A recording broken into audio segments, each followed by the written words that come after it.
এই মৃত্যুগুলো কিন্তু এড়ানো যেত যদি সবাই সতর্ক হতো।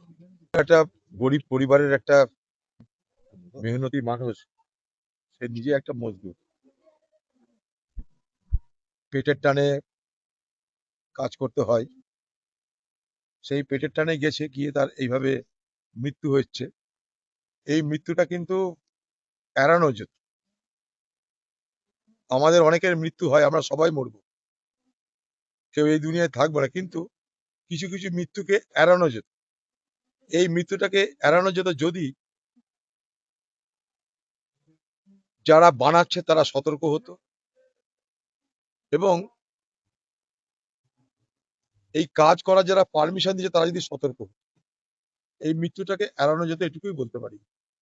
নিয়ম যদি পরিপূর্ণভাবে মানা হতো, কোনো কনস্ট্রাকশনের জন্য, কোনো গঠন মানে কোনো কিছু নির্মাণ করার জন্য, তাহলে সেই নির্মাণের জন্য যে সমস্ত নিয়ম কানুন মানতে হয়, বৈজ্ঞানিক যে সমস্ত নিয়ম কানুন মানতে হয়, সেটা এখানটায় সম্ভবত মানা হয়নি।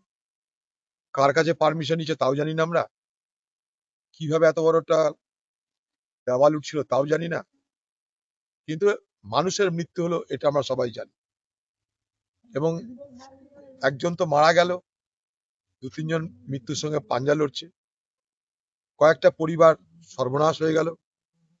যে বাড়িতে গেছিলাম তারা গরিব, তাদের যে মেয়েটা যার সঙ্গে বিয়ে হয়েছিল তার মাথায় টিউমার, 3টে ছোট ছোট বাচ্চা, কে দেখবে, কি করে কি বড় হবে জানা নেই, তাদের বাবার উপরে সংসার নির্ভর করত।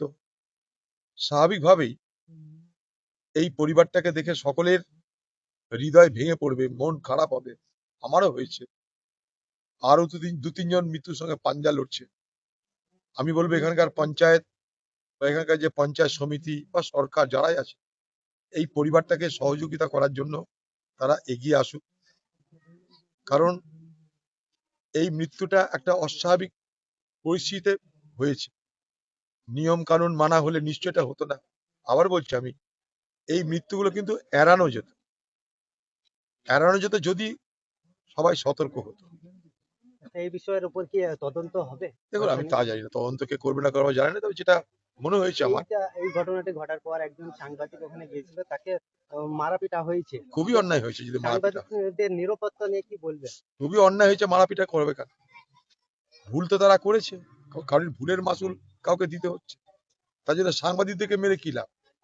ভুল হয়েছে, সত্য এটা, সবাই দেখতে পাচ্ছে, এত বড় একটা প্রাচীর ভেঙে পড়ছে, তো দুর্ভাগ্য এটা। যারা করেছে তারা নিয়ম কানুন মানেনি বা তারা সতর্ক থাকেনি, তাই এটা ঘটেছে। এটা তো একটা বিপদ হলো, এতগুলো